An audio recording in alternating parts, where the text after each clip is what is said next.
This episode of Capes and Lunatic Sidekicks is brought to you by Tweaked Audio. To get awesome headphones, go to tweakedaudio.com and use the coupon code Southgate to get 30% off, free shipping, and a lifetime warranty. Or you can get there through the link on our website, southgatemediagroup.com. This is Luca Perich, and you are listening to the Capes and Lunatic Sidekicks podcast. This is Comics Illustrator Ron Friends, and you're listening to the Capes and Lunatics podcast. I'm here for Peter. Wait for it. Ho, ho, ho. Merry Sinister Sixmas. Yes! Woo! That's right. Welcome back to week 2 of Sinister Six-Miss on the Ultimate Spider-Cast. I am Phil. Joining me, as always, she's just ho, Your ho, ho. favorite Thwippy co-host, Lilith Hellfire. Wow, she drunk. I was going to say, just ho-ho-hoing along. Ho-hoing and thwip-thwipping. You know how it is. Hey-o. It's a typical day in the life of Peter Parker. Sure, Peter Parker.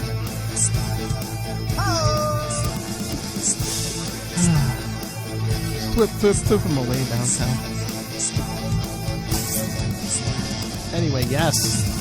So yes, for week 2 of Sinister Six-Miss. On the second week of Sinister Six-Miss, your co-host Marvel gave to us. Your co-host came up 30 years later. The return of the Sinister Six. This was like new and improved villain. Remember when they did bi-monthly? Listen, remember when they put Spider-Man out twice a month? Did they ever stop after that? In the summer, instead of every single month?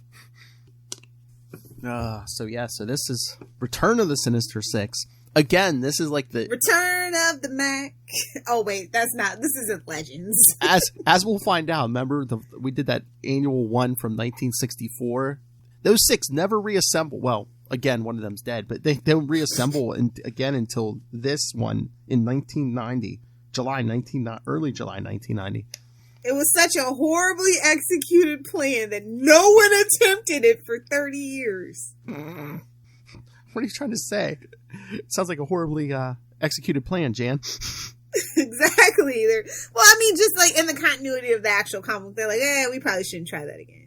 Sounds like at least not with Jan. all of them. You got to get a replacement. Who can replace that fancy man in the loincloth? Find out. Let's get into it. That's right. All right. So since there's 6 issues, get it? Bravo. Continuity. Bravo.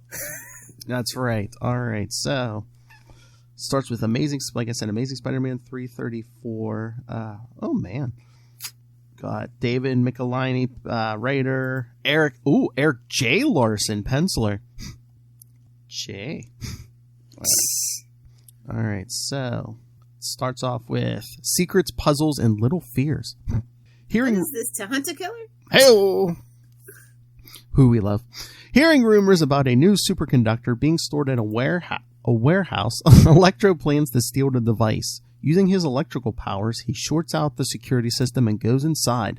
Unknown to the villain at the time, Spider-Man has been staking out the warehouse for the past week, hoping that something like this would happen so that he can take photos for the Daily Bugle and retain his title as King of the Selfies. Inside, Electro deals with the security guard and gets a boost from the electrical system in order to have the power to break into the vault. However, before he can accomplish this goal, Electro is confronted by Spider-Man.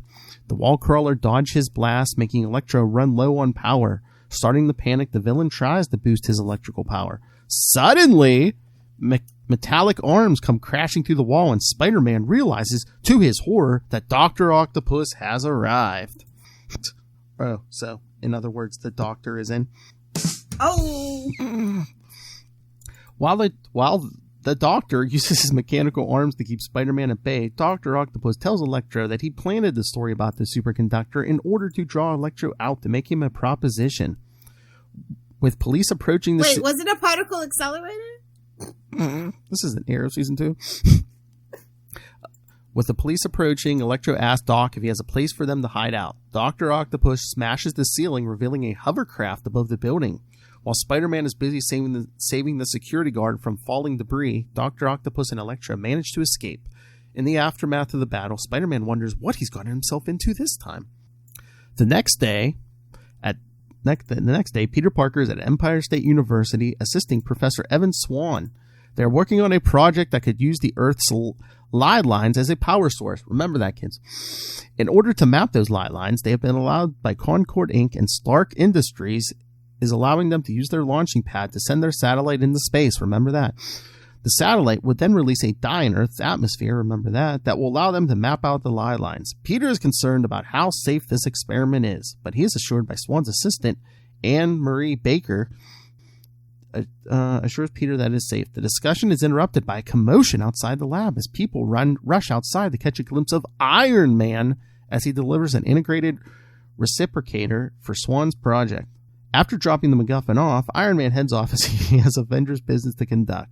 Unimpressed with Iron Man showing off, Peter decides to show off for his peers. Slipping away, the petty king of the selfies changes into Spider-Man and shows that he has the strength to lift up the device, but the gathered students are all still excited about Iron Man's appearance.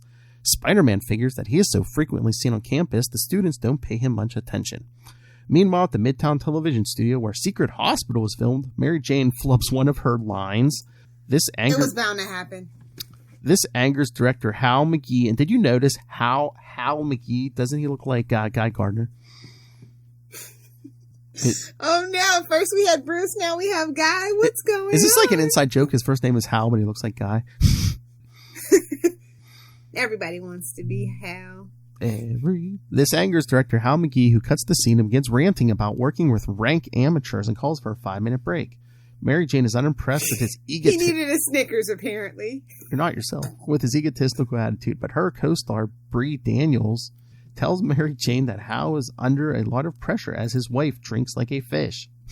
As Hal tries to calm down, one of the stage lights falls on his head. As people are rushing to his aid, one of the lighting technicians notes that the cable on the light was deliberately cut. Later that day, Mary Jane is still upset about the incident when she and Peter arrive to visit Aunt May. Concerned, Peter asks if they should cancel, but Mary Jane doesn't want to sit at home and dwell on the accident. When Peter and Mary Jane are invited in by Aunt May, Nathan Lubinsky decides to go out and get some fresh air. Because of his heart condition, everyone is worried about his health. No, just Aunt May. And Peter agrees to keep an eye on Nathan before dinner. Peter discreetly follows Nathan to the bank. When Lubinsky leaves the bank, a satchel full of money. Uh-oh. What's up? A satchel full of money. He hit him right in the face with that sack. He is noticed by a gang of thugs who start to follow him. Sensing trouble, Peter slips away and changes into Spider-Man to follow him. Sure enough, in a nearby park, Nathan is confronted by the thugs who try to take his money. Oh, Lord. So you know what they said, right? Gimme. We need the money. Gimme. While Spider-Man is dealing with the gang members, one manages to get behind Nathan and put a knife to his throat. He orders Spider-Man to leave or he'll cut the old man's throat. Stay away from my aunt. That's to get you, old bag. Oh! Cutting, bro. Why are these street plunks talking like Lilith Hellfire? With no other choice, the web... Where you think I got it from? I know. He orders Spider-Man to leave or he'll cut the old man's throat. With no other choice, the wall crawler complies, intending to swing in from behind instead. However, before he can, an elderly woman who had been watching this mugging strikes the young punk in the face with her cane. Spider-Man then knocks the thug out and webs him up with the others. The excitement affects Nathan's heart, and they get him his medication in time. At that moment, Spider-Man gets a look in Nathan's satchel and sees that it is filled with a large sum of money. Nathan then grabs the bag back from the web slinger and wheels his way back home. Changing back into his civilian clothes, Peter returns shortly after Nathan gets back. Although May and Mary Jane are glad that Nathan comes back in one piece, Peter can't help but wonder where Lubinsky got all that money and worries that it might mean danger to him and his Aunt May. Meanwhile, don't you worry about Aunt May.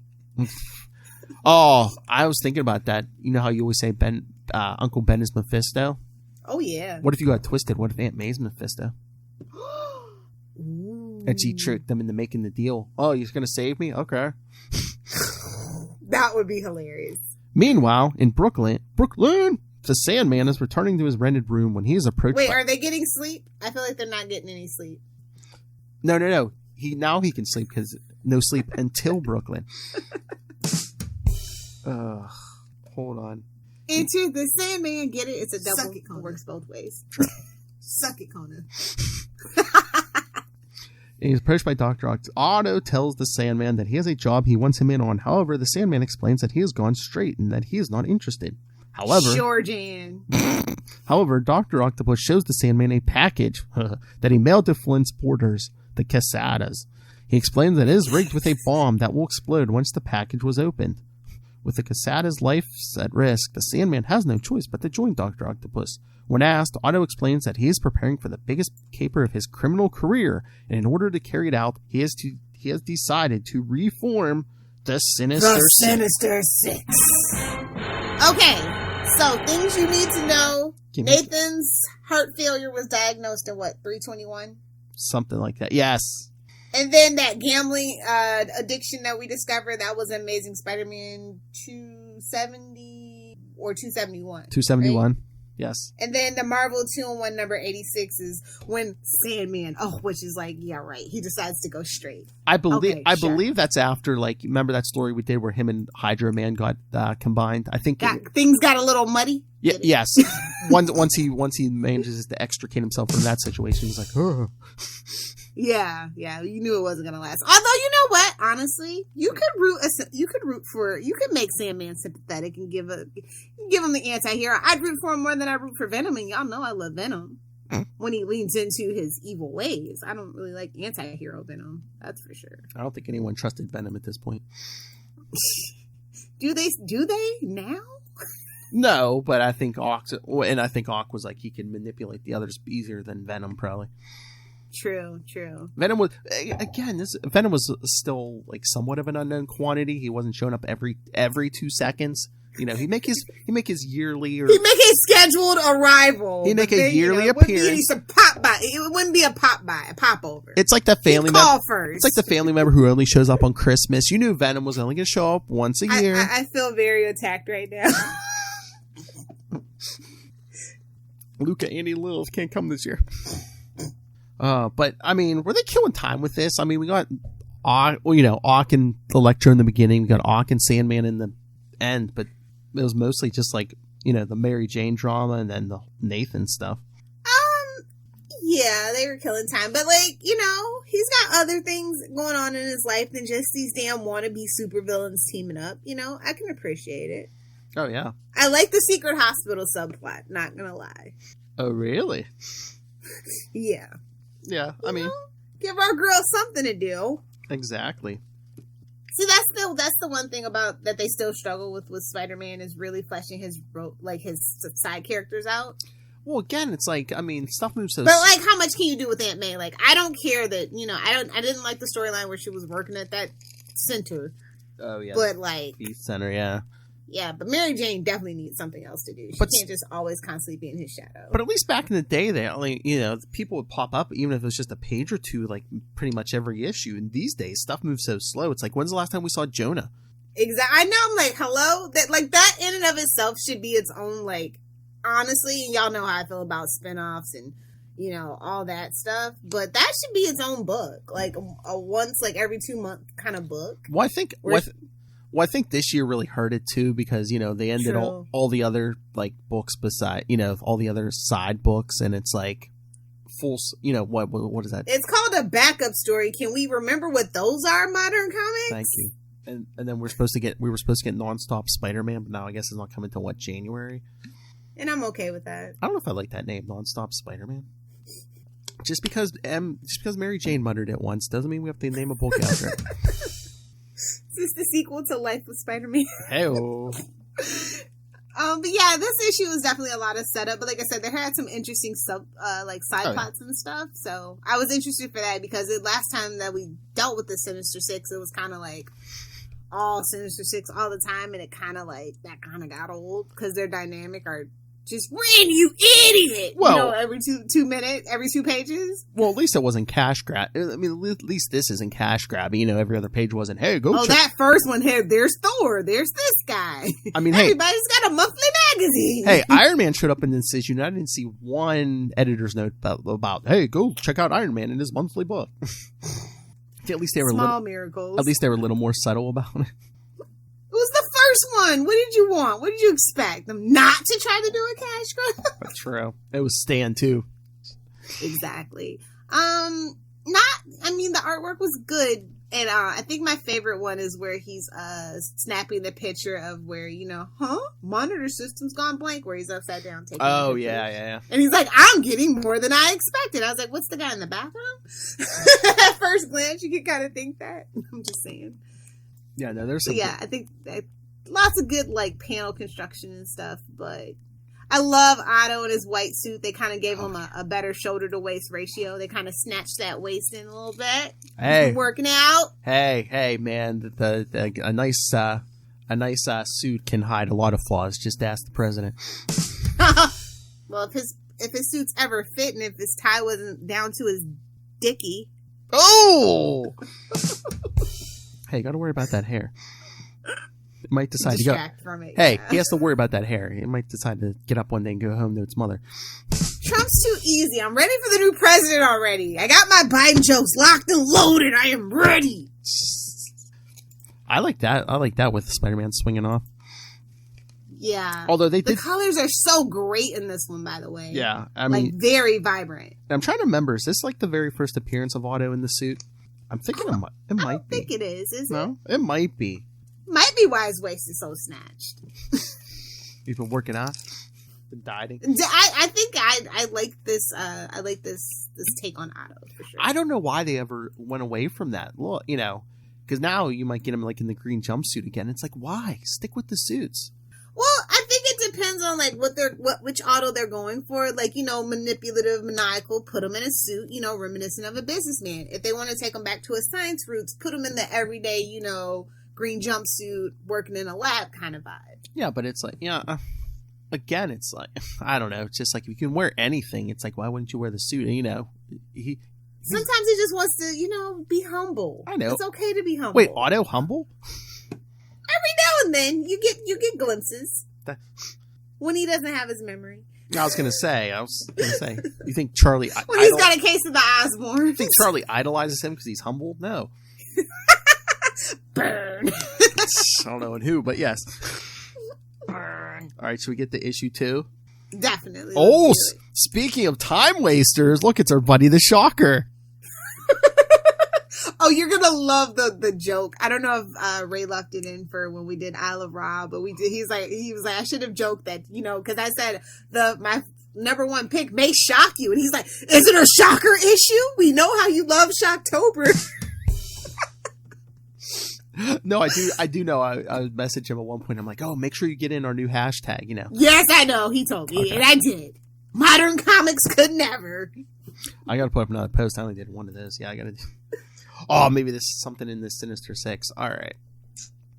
No, this is modern comics. Definitely. Yes. All right, so part 2 in Amazing 335, the title, Shocks. But not only we get the Shocker, but we see who Otto is going to replace Kraven with. All right. Bum, bum, bum. It opens up with the Hobgoblin Sanctuary is infiltrated by Dr. Octopus, who's come to offer the demonically possessed mercenary a position in the new Sinister Six. Wait, I need a long sigh. Of course it didn't work out with Carrion, you freaking idiot. Oh, we already even hit that story up. Wait, that might be future Hobgobble Gobble fodder. Exactly. Yes, after his failed partnership with Carrion, the Hobgoblin is uninterested in working with anyone and attacks. Hobgoblin tries to attack Dr. Octopus. I love this. But the mad scientist manages to deflect the attacks with his mechanical arms. With Otto's mechanical arms around his neck, the Hobgoblin threatens to incinerate him with hellfire. As you do. Seriously, what is this? Lil's dating life? However, Dr. Octopus threatens to snap his neck before the flames can reach his physical body. Impressed, because Macendale's a coward, the Hobgoblin decides to learn more about the offer Dr. Octopus has come to give. I mean, look how much goodness this issue is. Shocker, cowardly Macendale. We're getting it all. We're getting the last couple months in one issue. See, it's all just kind of come together in this perfect storm. See the Christmas gifts we're giving you kids? Octavius tells the Hobgoblin to go to a specific address while he continues recruiting members of the Sinister Six. Oh, it's not even in the summary, but I love it. Doesn't he say, like, I wouldn't try to burn them, my dear boy. They might burn back. Yeah. Meanwhile, at the Courtco launching pad on Long Island, a corporate spy working for Stain International, those bastards, begins snapping pictures of the launch site when he is interrupted by Spider-Man. The wall crawler easily disarms the spy and leaves him webbed up for security. While back at Peter and Mary Jane's Soho apartment. Soho? Mary Jane is visited by Officer Goldman, who has been investigating the accident on the set of Secret Hospital. Remember Goldman? Goldman tells MJ that he suspects that Jonathan Caesar may have been responsible. Caesar's ghost! Get out! I'm sorry, I'm going to have to give you a... Suck it, Miller. Slow down. We need this for drops. This is not a shock to Mary Jane, since Caesar has been obsessed with her for months. When Peter enters the room, Detective Goldman is surprised to see her husband home and says that he has to go. Uh-oh. Hint, hint. Foreshadowing. Peter tells his wife that he has to photograph a charity event, but first he wants to check on Aunt May. When he calls, she tells him that Nathan Lubinsky's condition is getting worse. He wants to ask what Nathan was doing with all the money he pulled out of the bank, but that seems less important. After the call, he tells Mary Jane that he feels so helpless and wishes there was more he could do for Nathan because, powers. Give him some spider venom. Hey-oh. Hey-oh. Thwip, thwip. Mary Jane decides to try and cheer her husband up by asking if he wants her to tag along, which he gladly accepts. While back at Aunt May's home, Nathan wakes up from his rest and admits to May that he is scared. So is Aunt May, because she can't stand seeing him live in pain and can't think of living So she just puts the pillow over his face. Would you like me to get my husband up here? I'll show you. Would you like to make a deal? She was Howie Mandel.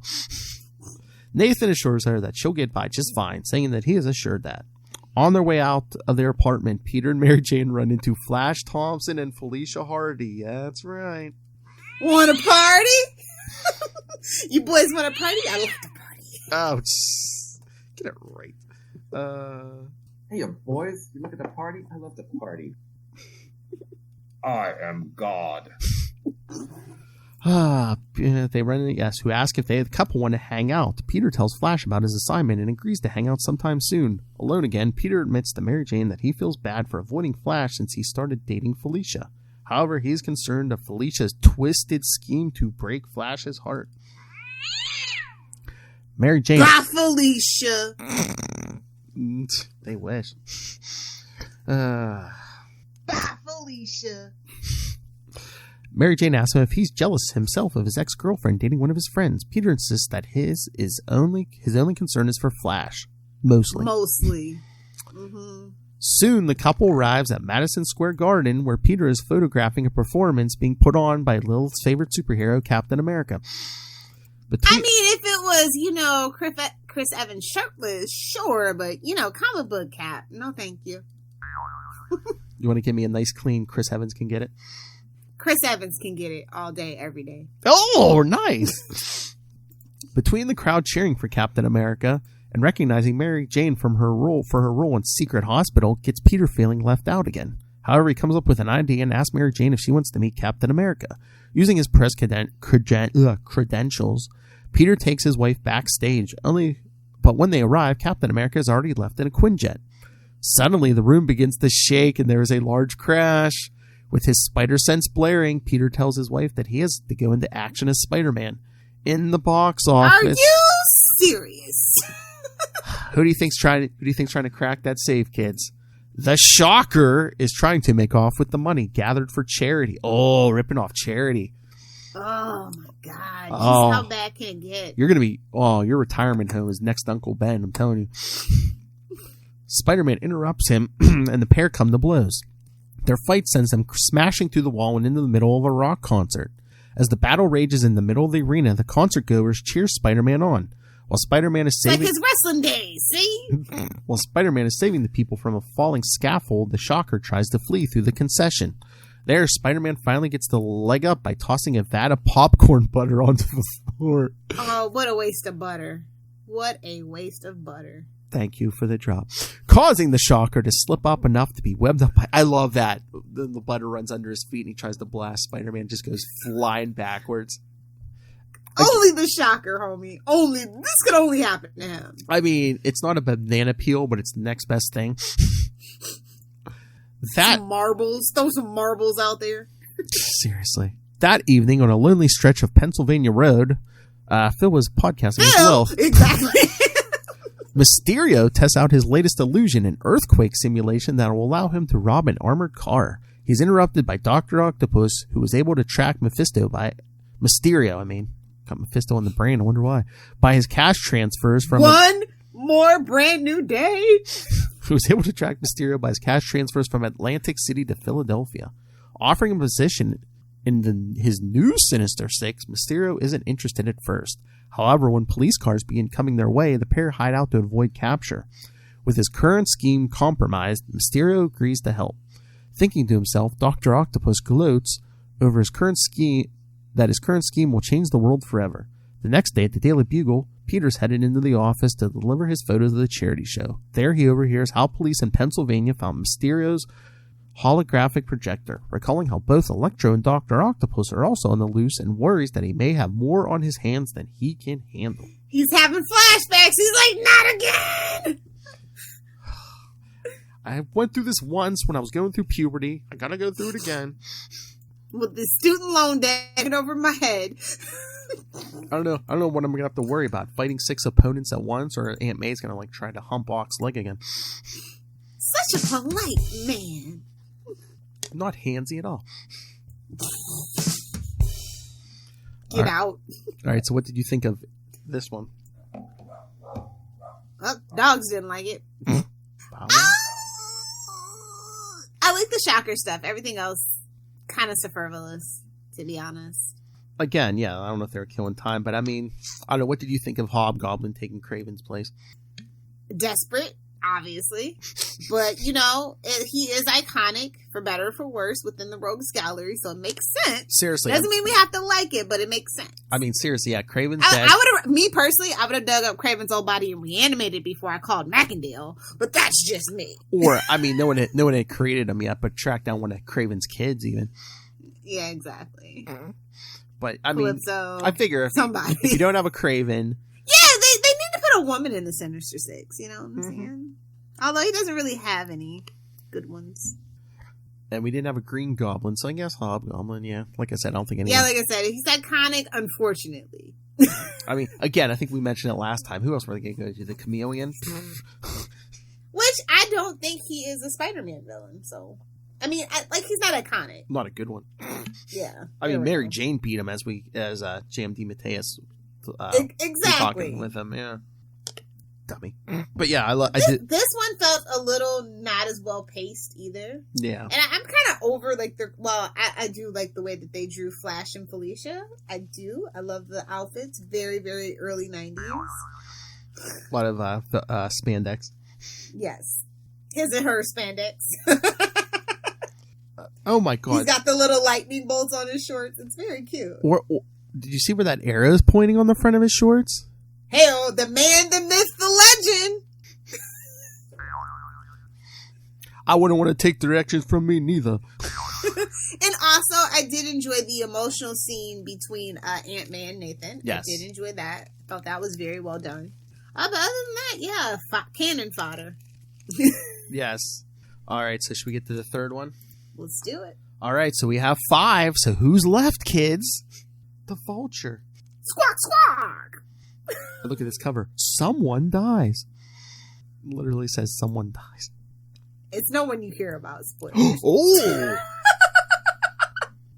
And we also get Chance. The rapper? Sorry, I couldn't help it. So part 3, The Wagers of Sin. No, not Lil. Gambling's bad, kids. Okay? All right, so it begins with the Kingpin and his... Get out of here. Scram. The Kingpin and his men are watching a demonstration being put on by the Vulture. The costume villain demonstrates how lethal his flying ability is by flying with a mannequin at high speed and smashes it into the ground. Impressed, the Kingpin hires the Vulture to go to Atlantic City, because that's where all the old people go. And that's all it takes. I got some oceanfront property in Arizona. I can sell them. Who should I hire to for an assassination? How about that senior citizen? Exactly. He hires the Vulture to go to Atlantic City to eliminate Raymond Trask. The Kingpin is... Oh, you're not getting rid of Trask that easily. The Kingpin is confident that the Vulture will assure his victory. However, the Kingpin's minion, Mr. Grouper, who placed a bet on the outcome of this assassination and decides it may be time to get some insurance to assure that things go in his favor. Meanwhile, high above the 59th Street Bridge, watch out for falling blondes, Spider-Man is heading toward Queens. He is concerned about the large sum of money that Nathan Lubinsky recently pulled out of the bank. He's like, well, if he's dying anyway, that Soho apartment's pretty expensive. Nah, they're sponging off the Harry Osborn right now. We need the money. Gimme. He wants to feel like a man. That redhead can't make you feel like a man. There's something wrong with you there. Given his past history with gambling addiction and the fact that he's in ill health, the wall crawler is concerned that Nathan might have gambled away Aunt May's savings. Changing into a civilian. You mean that $100 that won't even get her the toaster? That's a movie reference. I see what you did there. Changing into civilian clothing, Peter Parker around. Hold on. I see what you did.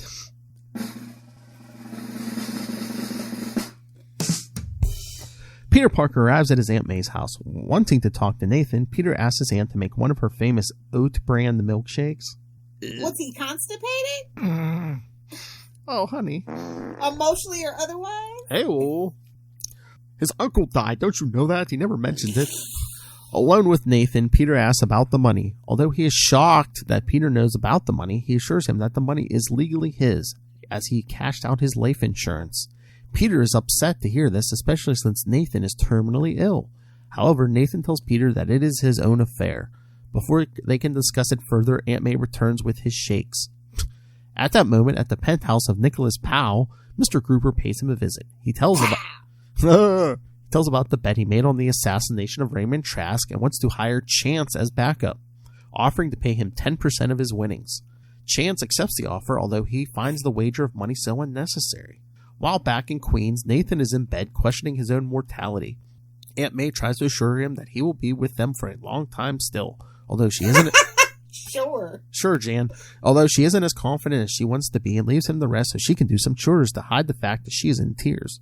With May out of the room, Nathan picks up the phone to speak to his bookie to see what the odds are on the Trask assassination. He's upset to hear that things are still even, but won't pull out of his wager, as he wants to build a nest egg for Aunt May for when he is gone. At that moment, Mary Jane is saying goodbye to her husband. This guy doesn't know she's a Black Widow and she's just going to move on. How cute. How sweet. Exactly. She's setting him up for the false, eh? Mary Jane is saying goodbye to her husband, Peter, as he goes into a cab. On his way to the Hudson River, Peter hopes this photographing this thing's a mess. Of a luxury photographing of the luxury yacht owned by Raymond Trask will take his mind off his alter ego. Nathan and his concerns about the live line experiment, remember that, being conducted at Empire State University. Also among the people in the crowd are Aunt May and Nathan Lubinsky. May insists that Nathan should be at home rescued, but Lubinsky refuses. Unaware that his aunt and fiancé are in the crowds, Peter's spider sense begins going off, but he doesn't see anything. He's detecting the astral form of Doctor Strange. Boo! Okay, how about no? The Iron Man, Captain America, now Doctor. Are they homaging that original annual? Oh, absolutely, but in a less cash grabby way. Yes.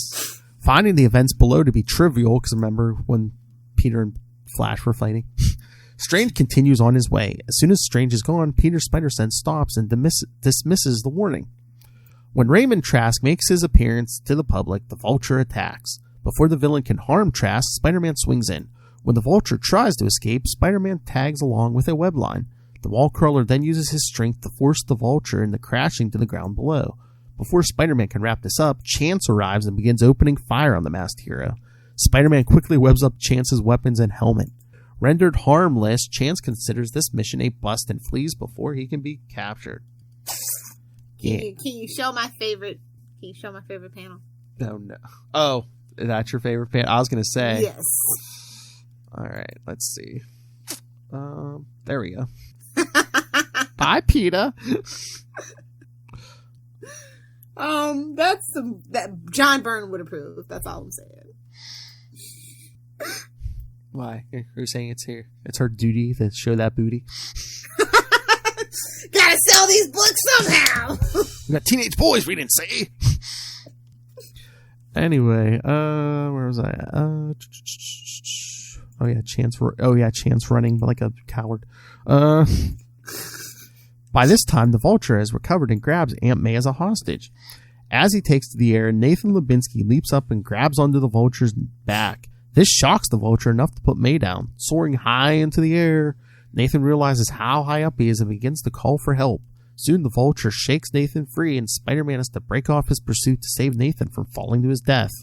Meanwhile, police helicopters are arriving on the scene to apprehend the Vulture. Unfortunately, before they can capture him, Dr. Octopus arrives in his ship and offers to help the Vulture escape. The Vulture takes him up on the offer and they manage to escape. Seeing the craft fly away, Spider-Man recognizes it as the same one Dr. Octopus used to help the Electro.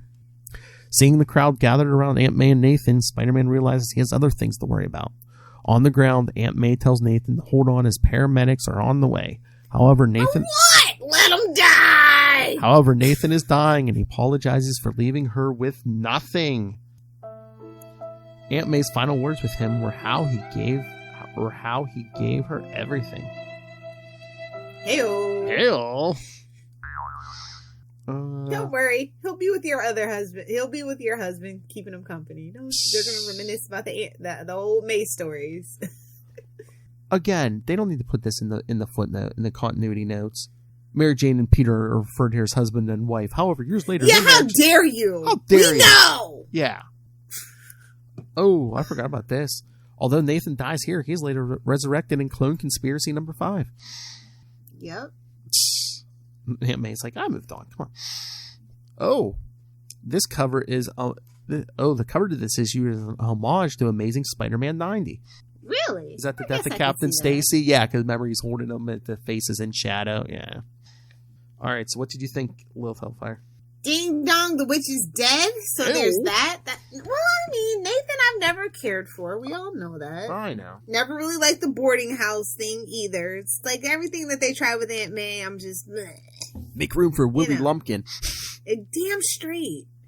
But yeah, the Vulture, also not very exciting. It was a bet. Okay. I know. We do get some nice splash pages in these issues. Oh, yeah, the splash pages. Like I said, the artwork, I will never complain about these issues. Amazing. Panel construction, the pacing, the energy, but the story is not really giving me what I expect from after 30 years, the return of the Sinister Six. Again, it seems like they're taking their good old time. We're halfway through, and the Ox just assembled the team. Yeah. Although, I guess we shouldn't complain, because one, this was bi-weekly, and two, if this was modern comics, it would take at least twice this long to assemble the team. So true. Nathan wouldn't have died until issue 7. Modern comics could never. I don't know. It's got hints of lots of modern comic unnecessary frivolity. Yeah. So. Yeah, but at least some of that was like the Nathan and Aunt May stuff. At least they're dealing with like the supporting cast. They're like, we heard you. We know you hate Nathan. It's fine. We're killing him. Are you happy? All right. So, part 4, Amazing Spider-Man 337. Like this cover and the next one, I think were probably might be. Oh, I was gonna say they might be my favorites, but I do like that first part the cover of that first one also. I think 337 might be my. Yeah, favorite. this one now. Yeah. At least if you want to get everyone on the cover, because yeah. look at the corner, you know what I mean? At least it's not 50 years of Captain America, so. Oh, well, I got a barcode, so. I was going to say, I think I got all these still off the spinner rack, yeah. All right, so part 4 in Amazing 337. Oh, God. Rights and Wrongs. Rights as R-I-T-E-S. As in last rights, sucker! He coming for you! No, it's a funeral. That's right. No wedding, but a funeral. Because following the death of Nathan Lubinsky, his friends and family are present at his burial.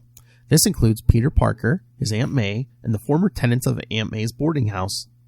Just had to get one final jab at Lilith. After the service, Peter and his wife Mary Jane offer to let Aunt May stay with them for a while. However, May declines the offer, saying that she needs to She can't make it up them stairs. Didn't they have an elevator, though? They do. May Just declines. excuses. I know, saying that she needs to get used to living alone again. As the couple leaves, Peter expresses his concern for his Aunt May. Mary Jane points out that losing a loved one is hard for anyone, and that they need to support her during this difficult time. Still, Peter's worried about how his other worries might impede his ability to be there for her. Primary of these are the Lialine experiment at ESU and how Doc Ock is planning something.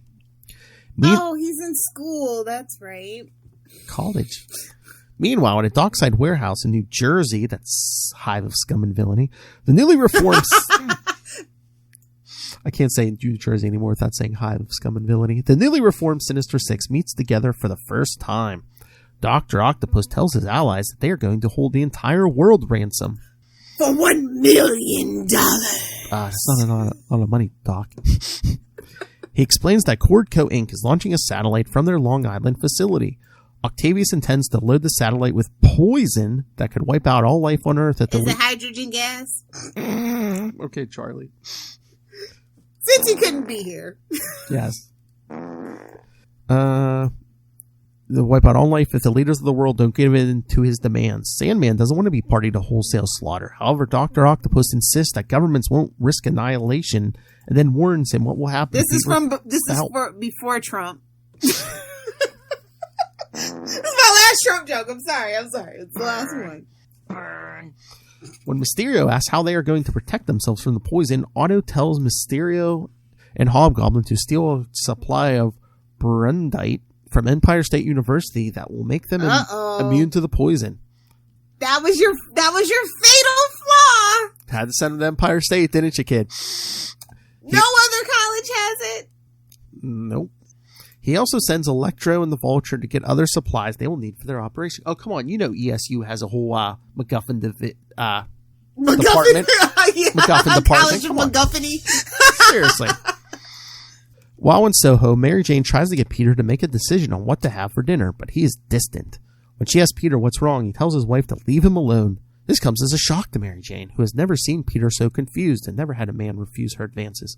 As the couple go into their apartment, they are unaware that Detective Goldman is watching and assumes that Peter is abusive towards his wife. Inside, Mary Jane is about to lose her watching. Not an abuse of power or anything. Creeper. Inside, Mary Jane is about to lose her temper because she has her own problems, namely her stalker, Jonathan Caesar. Great Caesar's ghost! Inside their apartment, the couple apologizes to each other for their short tempers before Peter leaves for ESU for Professor Swan's Lialines project. At that moment at Empire State University, a scientist is about to examine the Brundite when he is interrupted by... What the hell is it? What? What is it? That's made up, right? I think it's like a made up mineral. You know, it's like vibranium. Come on. Okay. When he is interrupted... I mean, there's a country, Burundi, that's known for like peats and precious metals and stuff, so I don't know. I don't think. I was just like, I don't know. Yeah, I think this is made up. Anyway, sorry. Might as well be called Bundyite. I don't know. Did it score 3 touchdowns? No, 4 touchdowns in a single game. 4 touchdowns. Yes. Scientist about to examine it when he's interrupted by Mysterio and Hobgoblin. Before he can call security, Mysterio hypnotizes the scientist and orders him to turn over the rare element. However, before he can, a colleague comes into the room and grabs the Brundite and locks it in a titanium safe. However, the safe is no match for the demonic powers of Hobgoblin.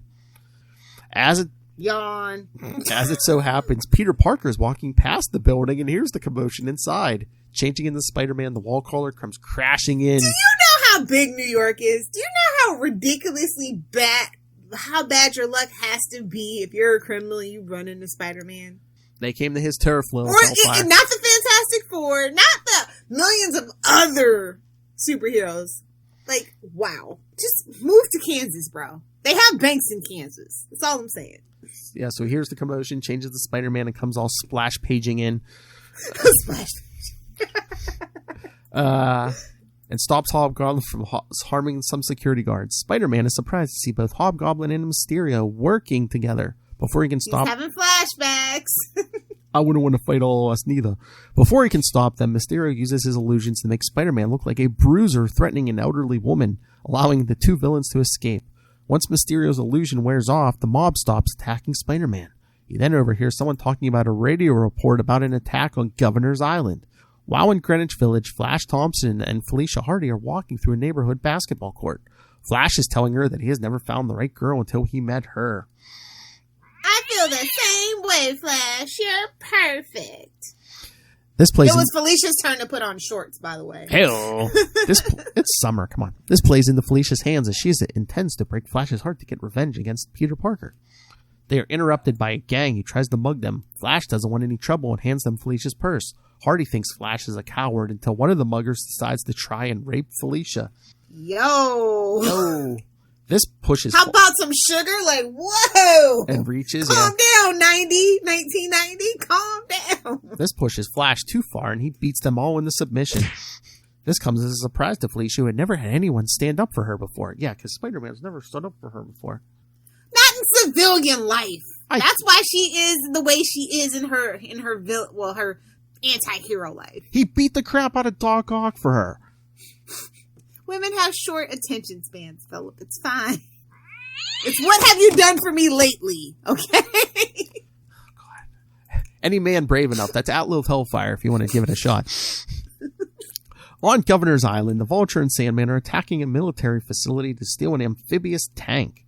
When Spider-Man arrives on the scene, he is looking forward to paying the Vulture back for his part in Nathan Lubinsky's death. Revenge. However, the Sandman commandeers the tank and uses it to catch the wall crawler in a net. How do you like it? By the time Spider-Man frees himself, the Vulture and Sandman have escaped. That's when Spider-Man hears another radio report about Electro attacking the Henley building. Spotting the hero Nova flying by, Spider-Man tries to flag him down, but Nova doesn't see him. Oh, sorry. Again, beginning of Star Blast over on the Quantum Zone, it's like Nova shows up late and he's like, I think he talking to Phoenix. He's like, oh, I'll say we didn't show up if you say we didn't show. Nova's lazy. Nova's lazy, man.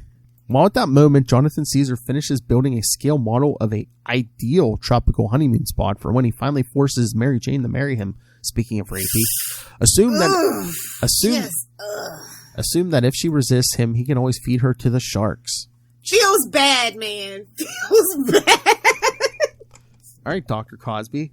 At that moment, Spider-Man has... It's just Mr. Cosby. They revoked those honorary doctorates. I'll have you know. True. Or what's his face?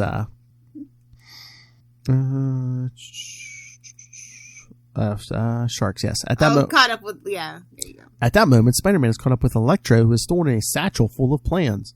They look ridiculous together, by the way. What?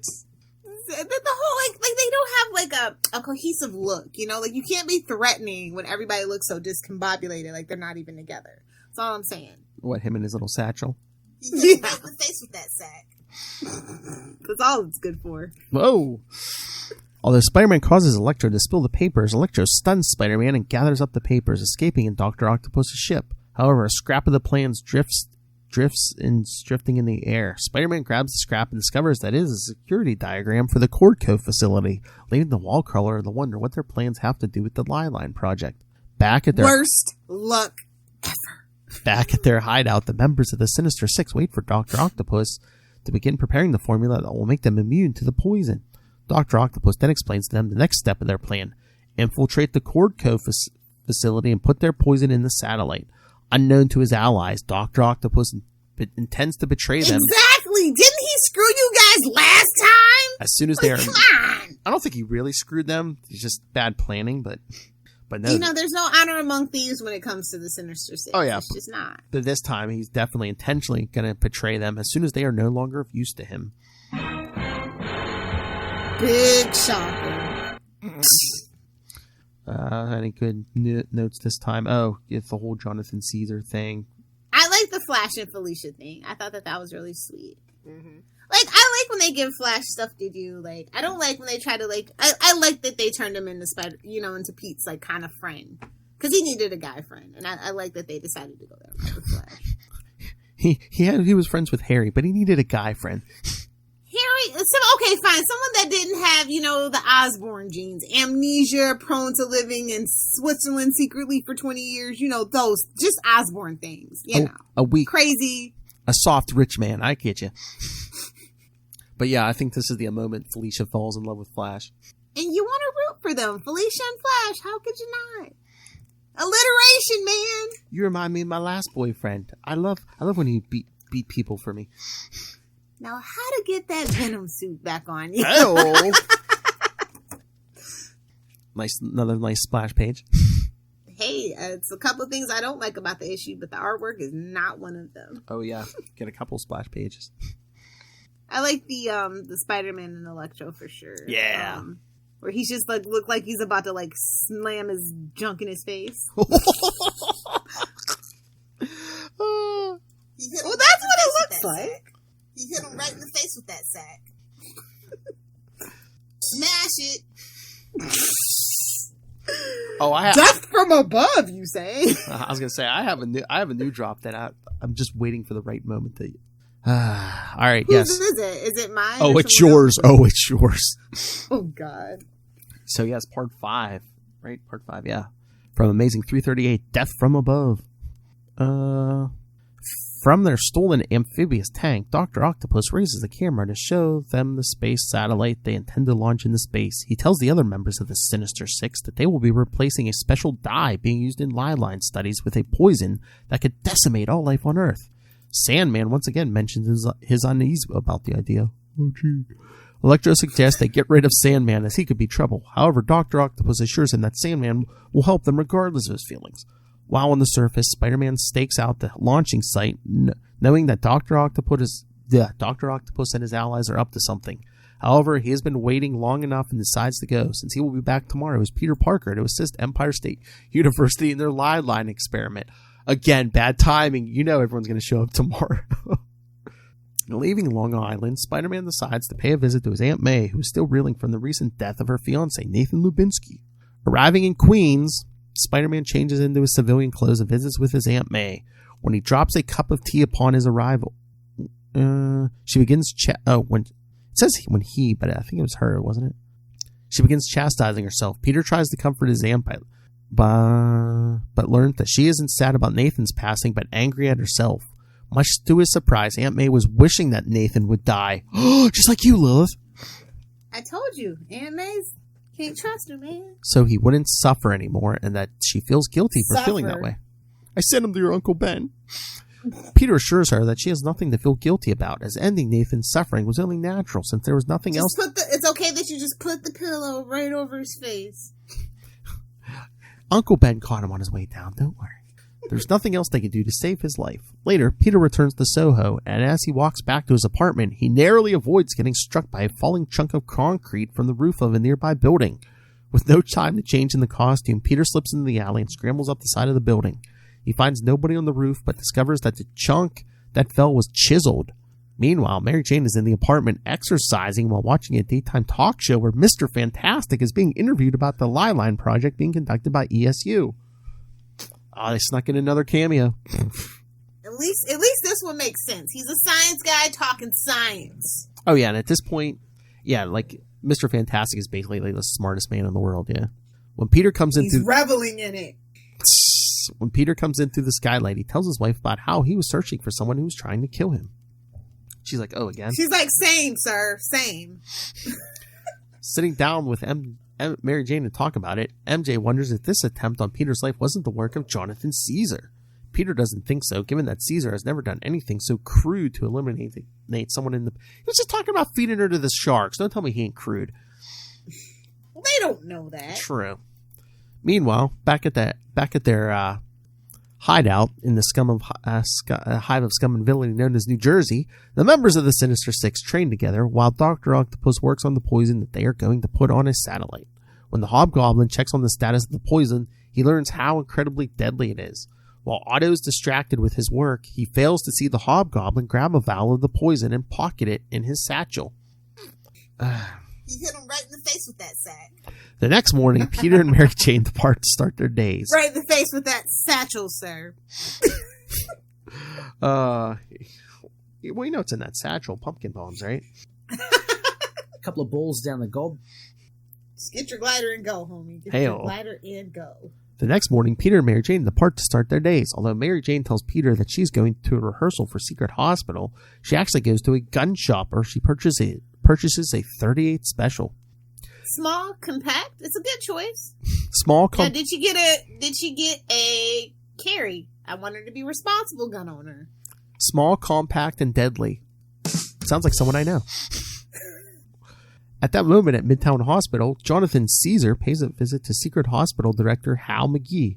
He threatens to inject Hal's IV with a toxic chemical if he doesn't sign a note asking Mary Jane to meet him at a set that is not currently in use. Afraid for his life, McGee complies, but Caesar injects him with the poison anyway in order to cover his tracks. Because he's evil. While at the Cordco facility on Long Island, Peter Parker waits for the satellite to be launched. However, his excitement turns to concern as his spider sense begins going off. Suddenly, the Vulture and Hobgoblin storm the launch site, while the other members of the Sinister Six smash through the front gate in their amphibious tank. Smash it, mutant. No, I'm kidding. Smash it. Emerging from the tank, the Sinister Six quickly incapacitates the guards and makes their way to the rocket. By this time, Peter has changed into Spider-Man and is shocked to discover that Dr. Octopus finally managed to bring together the Sinister Six again. Spider-Man leaps into battle, fighting Electro. Meanwhile, the guards... It's been 5 weeks, bro! Seriously. Should have seen it coming, dude. Spider-Man leaps into battle. Meanwhile, the guards at the base of the rocket are frightened off by one of Mysterio's illusions. With the canister of poison, Dr. Octopus heads to the rocket, ordering the Sandman to guard the launch pad. Meanwhile, Spider-Man is being swarmed by Electro, the Vulture, and Hobgoblin. The wall crawler manages to incapacitate them all and swing up to the rocket. He overhears Dr. Octopus gloating about loading canisters of poison into the rocket.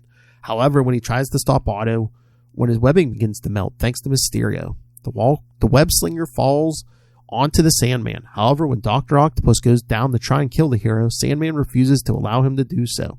However, Dr. Octopus is prepared for Sandman's eventual portrayal. Pulling a specially made gun out of his sports coat, Otto blasts Sandman with it, turning him into glass. Mr. Glass! He then orders the Sinister Six to shatter the Sandman's body. While Spider-Man is occupied with defending the Sandman, Dr. Octopus goes into the control room and demands they launch the rocket.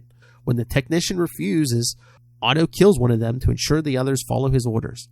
Suddenly, Spider-Man's spider sense begins to go off and warns his enemies that the rocket is about to launch. Getting back to a safe distance, Spider-Man is distracted because he is carrying the Sandman's inert body.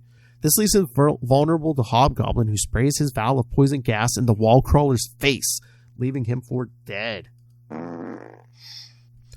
Alright, let me see. What's the issue? I'm pretty sure it's a Hulk issue. That gun. Oh, yes. Dr. Octopus states that he was inspired by one of Sandman's battles with the Hulk. He is referring to the events of Incredible Hulk 114. Editor's note. That's right. Although they didn't give you one in the issue. I'm surprised. So, Lilith, what you think? Now, this is what I'm talking about. Action, action, action. I want to get physical. Oh, that's some great artwork. I'm just saying. Mary Jane working on the floor. Yeah. Yeah, I like this issue a lot. We're finally getting to the meat and potatoes. So, Hey-o. I enjoyed it. This one was definitely I think the most fast paced. Oh, yeah. Finally get that Sinister Six together. That Mary Jane subplot's moving along. Yeah. Maybe we just needed to kill Nathan to get things going. Maybe. They wanted to give the man his respect, and that's fine. Another nice little splash page, Mysterio. I'm telling you, just filled with like epic poster moments. Mm-hmm. The Sandman. No. Yeah, that was not quite as dynamic, but like he turned him to Mr. Glass. I was a little sad for him. Like I said, you can be sympathetic for Sandman. He always wants to do good. He just doesn't know how. break him. But yeah, Charlie Esser, how do you defend your hero Otto for killing an innocent person?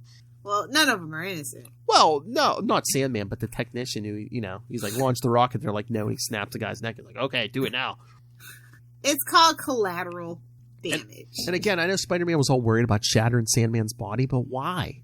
Yeah, he'll just if you turn him back to sand, he'll just put himself back together. I never did get if that's how that even works. Nobody knows.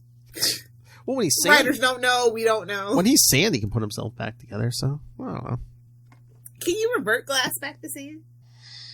I mean, with that gun, they can. But you're like Otto's gonna give that gun. He sabotaged it and threw it in the ocean. I know. All right, you ready for the next one? The final. Let's do it. Oh, we didn't even say the one we just talked about was the penultimate. The penultimate issue. Take a drink, Future Lilith. Future Lilith. Sorry, Lil. Sorry, Future Lilith. I was let you get by without a drink. All right. Phil cares nothing of my liver, and it's fine, because neither do I. So 339, the final chapter. I think Dr. Octopus wants Spider-Man to die. No, he wouldn't know what to do without him. Like a dog chasing a car, I wouldn't know what to do. So yes, 339, part 6. The Killing Cure. The what? No, I'm kidding. While attempting to stop the Sinister Six from launching a satellite full of deadly poison, Spider-Man ends up getting gassed with the same poison, leaving him at the mercy of his foes. However, the poison why isn't he dead yet? I know. However, the poison doesn't seem to be killing Spider-Man as quickly as they had expected. That's when Dr. Octopus arrives and reveals the secret he has been keeping from his allies. He tells them that poisoning the entire world was a worthless prospect, and instead the rocket is loaded with a chemical that will cause cocaine addicts to convulse when they take the drug. Isn't that what they do anyway? The only cure is the stolen... If it's Bad Batch. Oh, true. The only cure is the stolen Burundite. He explains that addicts will be willing to pay a fortune to continue their addictions, giving Octavius the funds he needs to take over the world on his own. Furious at being double-crossed, the Sinister Six attack Dr. Octopus, but he is able to deflect all of their attacks with his mechanical arms. When the authorities begin arriving on the scene, the Sinister Six flee. Before Dr. Octopus can get away, a recovered Spider-Man tries to stop him. However, Octavius tosses the weapon that will restore Sandman back to human form into the Long Island Sound and escapes. However, Spider-Man tags the weapon with a spider tracer and another on the fleeing Dr. Octopus. Unwilling to leave the Sandman trapped in a glass form, the wall crawler recovers the weapon and uses it to restore Sandman to normal. You wouldn't feel that way if you knew the truth, sir. You wouldn't do that. Would you really dive in if you knew what was in Long Island Sound? With nothing left to do at the scene, Spider-Man returns to his apartment in Soho. There he finds his wife Mary Jane, who tells him about it says N-O-T, the note she received from her director, Hal McGee, asking her to meet with him. No sooner has Peter sat down, the phone rings. It's Professor Swan, who tells him that he needs to get to Empire State University. The couple takes a cab together. No sooner have they gone does Mary Jane receive a phone call from a colleague. Getting the voicemail, she explains that she was called to tell her that Hal McGee died in the hospital. While Peter learns that the chemical created by Dr. Octopus could destroy the Earth's ozone layer. What is it? I mean, we've already done that. I was going to say, it healed itself. So we just have to knock off the hairspray, that's all. I was going to say, what's in that satellite hairspray? Peter examines the information and tells Swan that Burundite could neutralize the toxin that was recently stolen from Dr. Octopus. Meanwhile, Mary Jane arrives at the television studio and soon discovers that it was a trap set for her by Jonathan Caesar. When he tells her that he had come for her, she refuses to go anywhere with him. This upsets Caesar, who decides that if he can't have her, no one can. Nobody can! Don't you know she bitch smacked the chameleon, son? You ain't got no chance. Pulls out a knife. Nobody tell Rob. Okay, I won't tell him. We'll talk to him tomorrow morning. Nobody tell Rob! Alright, at that moment, Spider-Man has tracked down his spider tracer to Dr. Octopus's hideout in that hive of scum and villainy, New Jersey. While at the television studio, Jonathan Caesar is interrupted by the arrival of Officer Hal Goldman, who easily dealt with Caesar's hired muscle. When your two stalkers get into a fight and you get to escape. Jonathan is shocked to have his plan falling apart and is gunned down by the police officer. Mary Jane is horrified to witness a cold-blooded murder committed by a police officer. Hal tells her that he lied to her when they first met. He then reveals to Mary Jane that he is her biggest fan. Meanwhile, Spider-Man... Dun, dun, dun. No, you need that dramatic. Okay, so that, not... It's a little bit of both, but, you know. Meanwhile, Spider-Man confronts Dr. Octopus and warns him of the risk to the ozone layer. Dr. Octopus refuses to listen and attacks Spider-Man. The two struggle with one another until Dr. Octopus' flailing arms strike a fuel tank, causing an explosion. As flames rush toward the Burundite, as Spider-Man races to save it from destruction. While at the television studio, Officer Goldman reveals that he is not really a police detective, but a simple file clerk.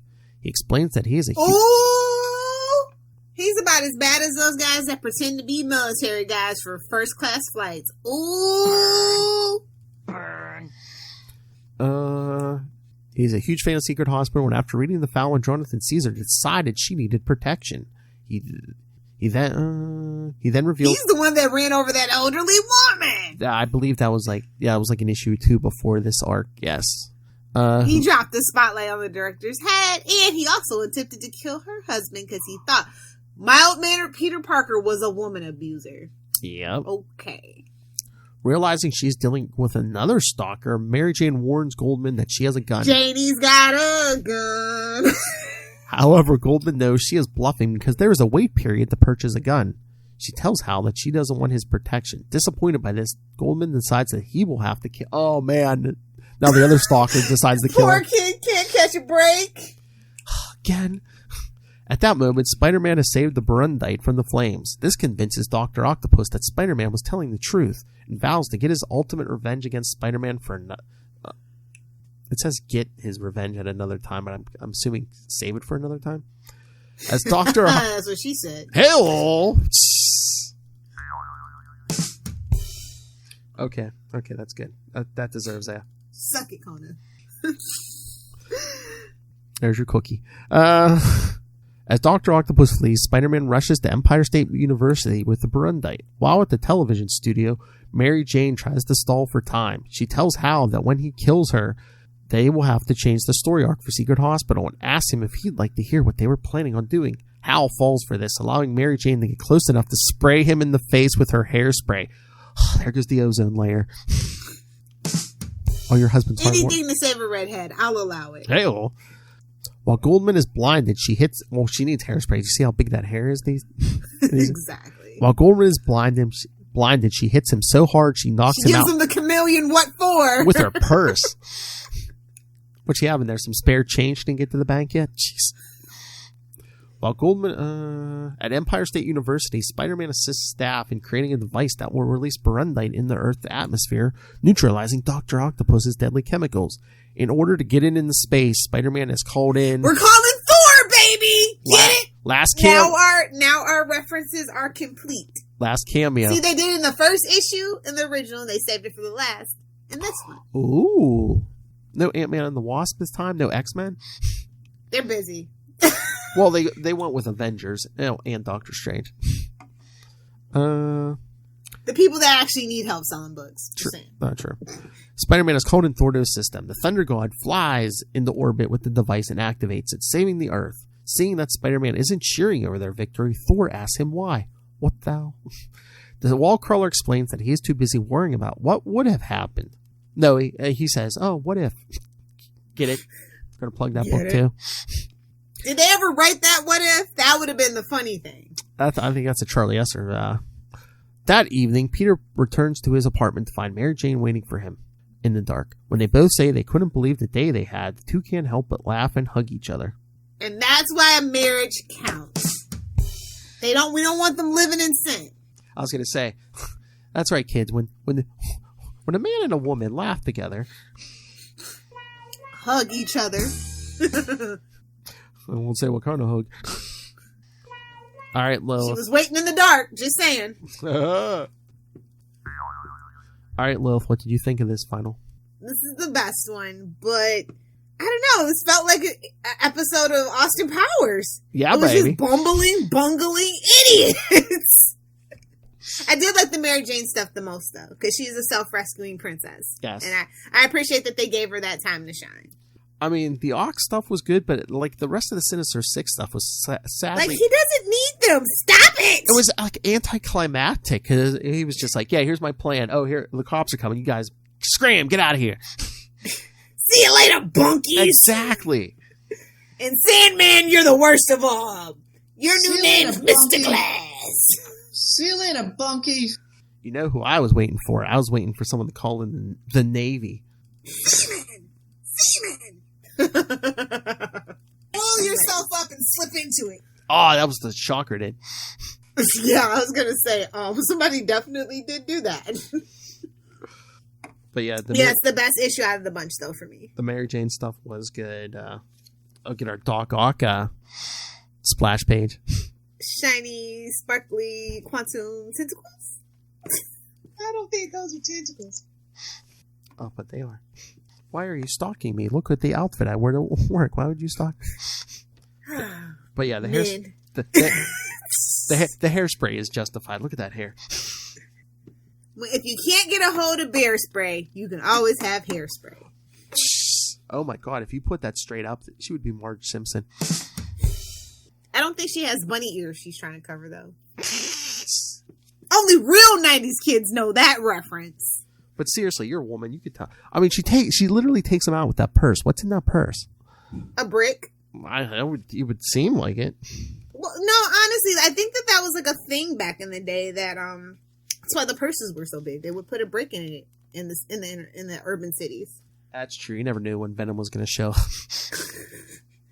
Because he does know who Peter is. Who is it? But yeah, I'm like, my timing's all thrown off. We don't have any feedback from Ray. That's okay. He'll send it later if he can. Yes. And you can do the same, guys. That's right, kids. Because yes, he already sent his entries in for the Thwippy Awards, kids. It's not too late, guys. That's right. End of the month. Well, yes, we're recording early, but we can still into 2021. It's fine, guys. Yeah, send them in. Yeah, we can read PlayStation 5 does not count for this year. That game does not count for this year. I'm just gonna let you guys know. Okay. Save it for next year. I just skimmed over Ray's list real quick, but I don't think he had that on there. So why doesn't it count? It happened in 2020. Oh, I know, but it's the last quarter. You know. Oh, nothing in the last quarter counts. Pretty much. Corporate America would like to have a word with you, though, Hellfire. They're already into the first quarter of next year for the most part for most major companies. So. True. But yeah, if you want, since we are recording early, if you want to send your entries in late, you can send them in January. We'll read them during our Flash in the Pan month. Because we had nothing else to do. Poor February. I wouldn't want to name a month after me neither. All right. So are we done here? Yes. Let's tell them how they can get all that feedback, that beautiful, beautiful feedback into us. Oh, yeah. In case they're not watching on YouTube or Facebook Live and can see it scrolling underneath. That's right. You should subscribe to the YouTube where you can see our voicemail number. Help us get to 1,000 so we can get monetary gains, guys. Or as the wise lady once said, We need the money. Gimme. Yes, give us our lovely 5 cents per view. No, it's not even that. Probably it's like 0.005 or 0.003% of a penny or something like that. Gimme. Well, then just give us $4 billion to buy DC Comics.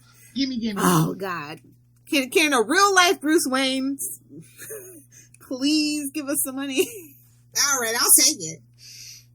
Please. I mean, what do you guys want for this $4 billion? I mean, do you want to sleep with Charlie Esser? I can make it happen. Charlie Esser has to do a news segment in his Gwenpool costume on Patreon every week. Oh my God! Why do I see some messed up photo shoot of him dressed as Gwenpool? Or him doing the full Patsy Walker theme song? God, he's Gwen in a bubble bath. Oh God!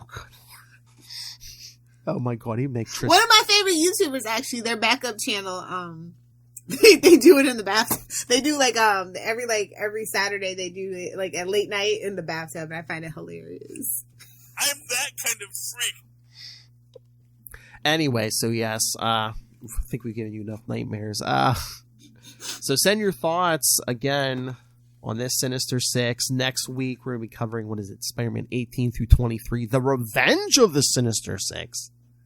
Also an Eric Larson production, so send your thoughts on that, and then Scarlet Spider episode after that, and then we said last episode of the year will be Thwippies. Thwip.